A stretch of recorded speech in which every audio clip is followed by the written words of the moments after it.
ایداں اللہ رسول نوں منن والیاں عورتاں ہوندیاں انما یرید اللہ لیذہب عنکم الرجس اہل البیت ویطہرکم تطہیرا.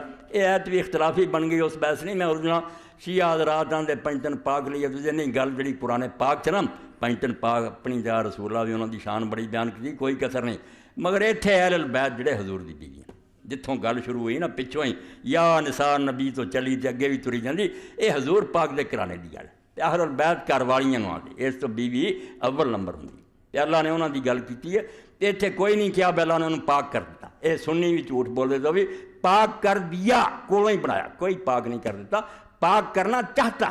اے جڑے حکم دیتے نا کہ گھراں وچ رہو تے پردہ کرو، یہ فلاسفی بیان کیتی تے کوئی آکھے پردہ تے قید ہے، یہ تسی عورتاں ترقی تو روک دے جے. فرمایا ترقی نہیں، اللہ چاہتا ہے کہ انہاں چیزاں دی پابندی کرو تے پاک رہو گیاں، دھبا نہیں لگو گا، عزت نہیں لٹی جاؤ گی. اللہ چاہتا ہے کہ تمہیں پاک کرے. جویں صورت مائدہ چ اللہ پاک نے جدوں حکم دیتے وضو دے غسل دے تیمم دے، اتھے بھی لوکاں آکھیا تے گھڑی مڑی جڑا پانی ورتنا کڈی اوکھی گل، نماز اللہ آندا اے کڈی مصیبت، کدی ٹھنڈ ہوندی کدی گرمی ہوندی. اللہ نے آکھیا نہیں، اے حکم تنگی دینی یرید اللہ لیطہرکم. اللہ یہ چاہتا ہے ان حکموں کے ذریعے کہ اگر تم ان کی پابندی کرو صاف ستھرے ہو، پاک کرنا. اے ہوئی لفظ پاک کر دیا کوئی نہیں تے نہ ہے اب ہو ہی گیا، کوئی پتہ نہیں ہوئے کہ نہیں، اللہ قیامت دن فیصلہ کرو. یہ شاید صرف ہے کہ پردے دے حکم کیوں دیتے، یہ کیوں روکیا غیراں نوں ملن تو، کیوں نازک گلاں کرن تو روکیا. اس تو اللہ تعالیٰ یہ چاہتا ہے کہ تواڈے تو گندگی نوں دور رکھے. گندگی کہڑی ہے؟ دھبا لگ جانا، کوئی سکینڈل بن جانا، کوئی بدنامی ہو جانی، کھ بھی نہیں پلے. وَيُطَہِّرَکُم تَطْہِیرًا، اللہ پاک و صاف کرنا چاہتا. اس تو حضور دی بیویاں نے بھی قیامت تک دی عورتوں نے مرداں نے جے پاک صاف رہنا چاہتے، اللہ کہا میرے کو ایک نسخہ، دور دور درمیان تے رکاوٹ، کوئی میل ملاقات نہیں.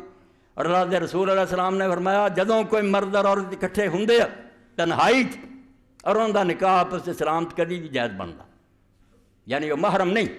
فرمایا تیسرا شیطان، بالکل نیکی دا سوال ہی نہیں، ہن تیجا شیطان. ہن اگر بچ گیا تو ہمیں قسمت کی گل ہے، موقع ورنہ گمراہ ہونے دا ہر وقت خطرہ. لوگوں نے پوچھا یا رسول اللہ ہم دیر جیٹھ، اے مولویاں نے بنا لیا دیر جیٹھ تو پردہ، دیر جیٹھ تو پردہ نہیں. نہ اس حدیث سے گل ہے گھر سے جڑے دیر جیٹھ رہندے انہاں اگے منہ نہیں ننگا کرنا، کسے پھر بیچاری نے کرنا، وہ جی سکتی ہوگا. یہ منہ ننگے دی گل نہیں، تنہائی دی گل کہ تنہائی چ نہیں بہ سکتی. اتنے لوگوں نے پوچھا بے مال ہم اور موت، وہ ایڈا جڑا قریبی رشتہ دار دیور جے وہ موت ہے، وہ تو بے تکلفی ہے، وہ تو شبہ بھی کوئی نہیں، بہتا خطرہ. نہ تنہائی چ نہیں بہنا، کوئی ہور کول ہونا چاہیے، محرم ہونا چاہیے. دین اسلام نے اس باروں پابندیاں لگائی، اس ہلاکت دے گڑے چ گرن تو بچایا. نہیں رکے برباد ہو گئے، حرامی نسلاں پیدا ہو رہی ہیں. نکاح بالکل جڑا ختم ہو گیا، اول لوڑ ہی کوئی نہیں، اونجی بوائے فرینڈ تے گرل فرینڈ ترے پھر دے ساری عمر آدھے کتنے بیوی کرنی تو انہوں خرچے دینے، ادا نہیں موج میلا. تے جڑے کر لیں اس دن جی چاہو طلاق دے دیں. اس تو معاشرے نوں برباد کرن جنہ دخل اور ریانی دا نا ننگے ہو جانا ہے نہ کسے شہر.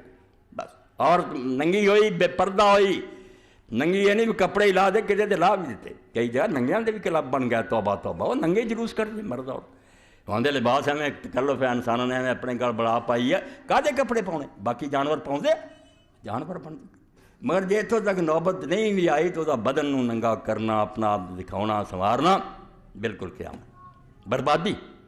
اس طرح دے دین تے یہ کوئی گنجائش نہیں کہ کوئی عریاں اور بے پردہ ہو کے عورت آوے.